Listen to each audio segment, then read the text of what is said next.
Assalamualaikum dan salam sejahtera. Selamat datang ke channel Raga Code di mana kita akan bercakap tentang produk design, pembangunan website, pembangunan mobile apps dan sebagainya. By the way, nama aku Muazzim. So, untuk video pertama ni, aku akan kongsikan antara term yang paling popular dalam dunia produk design, iaitu user interface dan juga user experience, ataupun lebih dikenali sebagai UI dan UX. Bila kita bercakap pasal UI dan UX ni, ianya sangatlah berkait rapat dengan pembangunan produk ataupun produk design, terutamanya produk digital macam apps, website dan sebagainya lah. Tapi ia juga boleh digunakan pakai untuk produk fizikal macam kereta, handphone, laptop dan sebagainya. Okey, so untuk video ni aku akan terangkan apa itu UI dan UX dengan bahasa mudah untuk korang faham. Okey, nak mudah faham, user interface ni adalah satu medium untuk pengguna ataupun user tu sendirilah berinteraksi dengan produk tu bagi mencapai keperluan mereka. User interface juga boleh ditafsirkan sebagai reka bentuk keseluruhan produk tu. Warna dia, saiz dia, material yang dipakai, susunan elemen-elemen dia dan sebagainya. Okey, kita ambil contoh kat sini remote. Kalau kita tengok TV, kita nak tukar channel mesti kita akan guna remote kan. So remote ni kita boleh consider dia sebagai UI. Lain TV, lain brand, lain dia punya remote, lain dia punya design. Contoh untuk TV biasa, remote dia macam ni lah. Ada banyak button, macam-macam design. So kalau untuk smart TV pula, design dia simple je macam ni. So UI ni juga adalah direka bergantung kepada fungsi dan keperluan produk ataupun user tu sendiri. Sekarang kita tengok pula apakah yang dimaksudkan dengan user experience.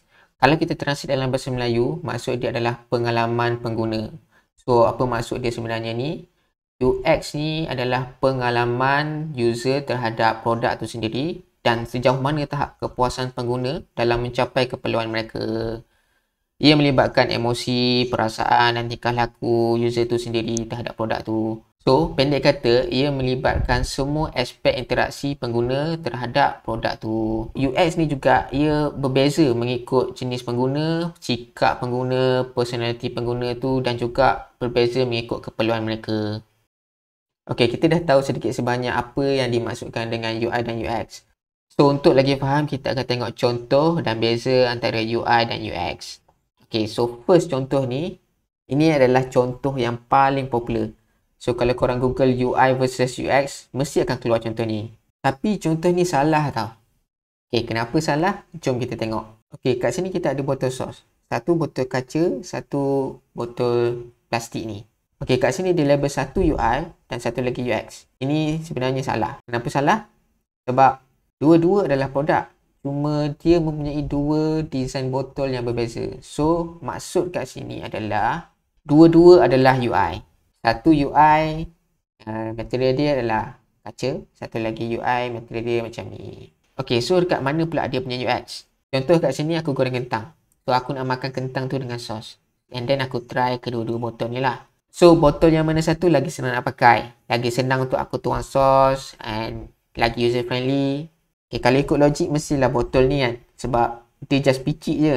So, kita tak perlu goncang-goncang. Kita tak perlu ketuk-ketuk dekat belakang apa semua. And then lagi satu, dia lagi ringan. Kalau jatuh pun kita tak takut untuk pecah apa semua. So, itulah yang dimaksudkan dengan UX. Maksudnya bila kita try, bila kita pakai produk tu sendiri untuk memenuhi keperluan kita.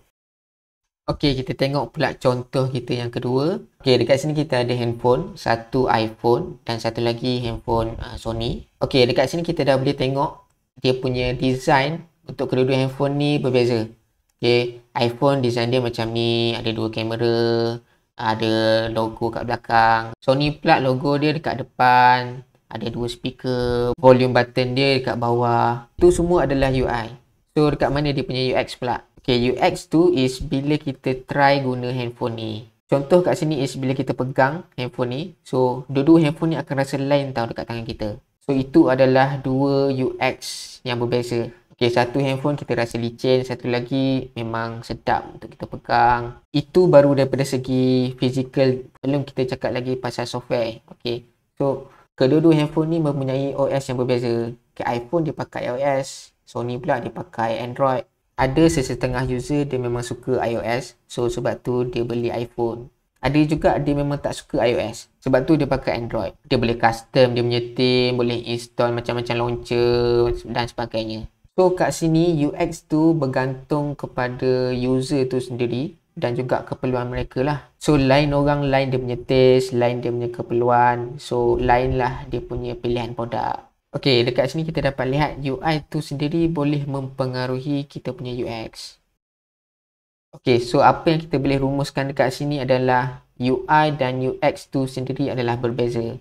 So masing-masing ada maksud dia yang tersendiri, tapi ianya sangatlah berkait rapat antara satu sama lain. Kalau kita betul-betul faham dan dalami proses UI UX design ataupun product design ni, kita akan dapat lihat UI tu sendiri adalah sebahagian daripada UX. So kalau korang bercita-cita nak jadi seorang UI UX designer ataupun product designer, korang kena faham dulu apa itu UI dan UX, beza dan kaitan antara satu sama lain, supaya korang dapat design ataupun membangunkan produk yang betul-betul memenuhi keperluan pengguna. Okey, setakat itu saja untuk video kali ini.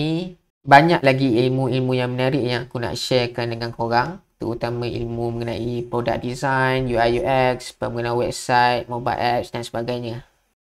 So, jangan lupa untuk like, share dan subscribe channel Raka Code. InsyaAllah kita akan jumpa lagi di episod yang akan datang. Terima kasih kerana menonton. Assalamualaikum dan bye-bye.